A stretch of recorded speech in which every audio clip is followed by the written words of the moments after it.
Welcome to another video from explainingcomputers.com. This time I'm going to turn a Raspberry Pi into a media player. Specifically, I'm going to install XBMC, which is a free open source entertainment hub that can play all kinds of online and offline media. So, if like me you have a fairly old TV, you can take a Raspberry Pi, install XBMC and gain access to the kind of functionality now available on the latest smart TVs.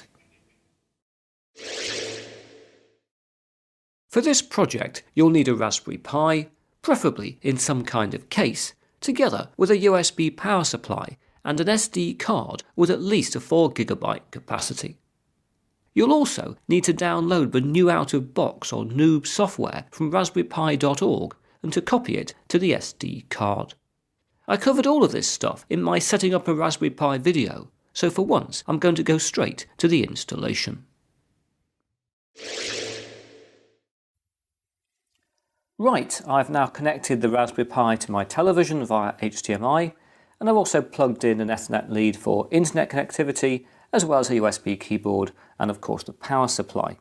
With a newly set up Noob's SD card inserted, I therefore just need to turn on the power to get things started. And here we go, there we are, the Raspberry Pi is booting up, going through its normal Noob's boot up process, sorting out the SD card and making sure it's got everything in its proper places for Raspberry Pi goodness. And then we arrive at the screen which allows us to choose what we want to install. Last time I selected Raspbian, but this time I'm installing XBMC, so I go to RaspBMC, press enter on that, and then press little I for installing. This will delete all the data on the SD card. Do I want to do that? The answer is yes. And this will start off quite a long process. And because it's going to be a long process, I will skip through an awful lot of it because I'm sure you don't want to watch lots of screens going through. So we'll rejoin this process in a second when we're getting a lot closer to things being completed. Okay, it's still continuing. I just paused briefly to show you this lovely message. It says, patching root file system, be very patient. Or in other words, this is going to take a very, very, very long time. Oh, we're back to the good old R for the Raspberry Pi. Oh, and here we are, look. Finally, we seem to have arrived in the Raspberry Pi version of XBMC. So here we are. This is the Raspberry Pi, still just sorting things out. You can see the bottom corner, checking on networks and that type of thing. But this is XBMC for the Raspberry Pi. It asked me to choose my language. I think I'll select English because I've just gone straight past it. You'd think I could use a keyboard, wouldn't you? But obviously not. I'll have English there. And that I think pretty much has me set up. It's picked up the time.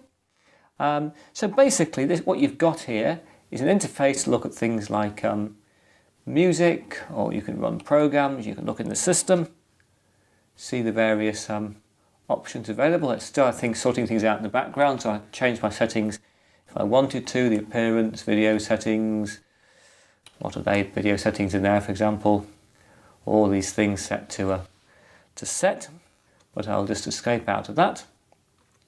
And again, music I could for example set up. Yes, okay, it's given me some help, I don't need some help. Music I could set up to, for example, add a source. I could add, for example, an external hard drive to play music from that, but I'm not going to bother with music right now. So what I'm going to do though is to go into video. We can see we've got files, playlist, video, add-ons. I'm going to do an add-on. I think I'll get another one because obviously I've got none at all at the moment. Oh, it's just updated the weather. Anyway, it's now got to a list of all the video things we could add. So, for example, I could add in iTunes trailers, for example, Apple iTunes trailers. And I could install that.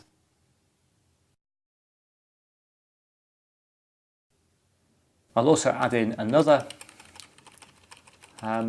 thing. There's all sorts of different CBS News there, classic cinema, all sorts of things, Danish TV Live, lots and lots of sources of information out there on the internet. Engadget there, Food Network, Funny or Die. But where I'm going, all the way down the bottom of the list, you can probably guess where I'm going, given that you're probably watching this video on YouTube. I'm going to go all the way down to find YouTube. There we are, we're past Vimeo, we've got to YouTube. I'm going to install the main YouTube add-on. And I'm going to install the YouTube Channels add-on. Right, that's finished I think. I'm going to escape out of that. And we can now see, if we went to our video options, we've now got Apple iTunes trailers. If I selected that. And here we are. All sorts of different films which we could have a little look at what's going on. The Amazing Spider-Man 2 is one of them. I'm not actually going to play you one of these trailers because I will be in breach of copyright to actually do that. So there it is as a trailer. It would run if you wanted to run it. Oh, that's a picture look. What I am going to do though is to go back into videos, and I should have got upwards obviously out that way last time, and back again. Almost figuring out how to work this interface. It's very, very simple, this interface. So simple that I can't use it, it seems. But I'm going to go into, for example, YouTube Channels. There we are. We'll select YouTube Channels. And of course, there's a channel search option. You're probably way ahead of me now. I'll select that. And I'll type in, for example, explaining future. Take my other channel, search for that. There it is, look. And this is, oh dear, a picture of me, that's frightening. And we can now see my channel, or of course anybody else's channel you search for. I'm just proving the principle of this media player. And there we are, look, it's actually come and showed us a load of YouTube videos. So I could, for example, now select, I don't know, that over there, and press enter, and we're now going to see presumably an HD video showing on the Raspberry Pi media player, which really is what a media player thing does, isn't it? Oh, it's asked me to confirm some settings, which I'm sure are absolutely lovely. All this first run stuff again, I might even go to the right place. There we are, and hopefully it will soon play. And there we are. We've proved you can play YouTube videos in HD here on your Raspberry Pi. And of course, we're now in this rather strange position of me watching me, which is incredibly strange indeed. Welcome to another video. Deary me. You can, of course, stop it like that. Look, go back and forth on the cursor keys. But we've really here proved the principle.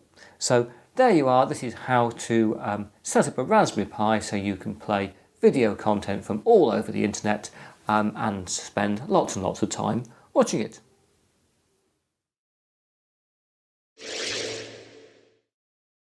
Over 2 million Raspberry Pis have now been sold, and with the addition of a wireless keyboard or remote, they can make a very effective media player.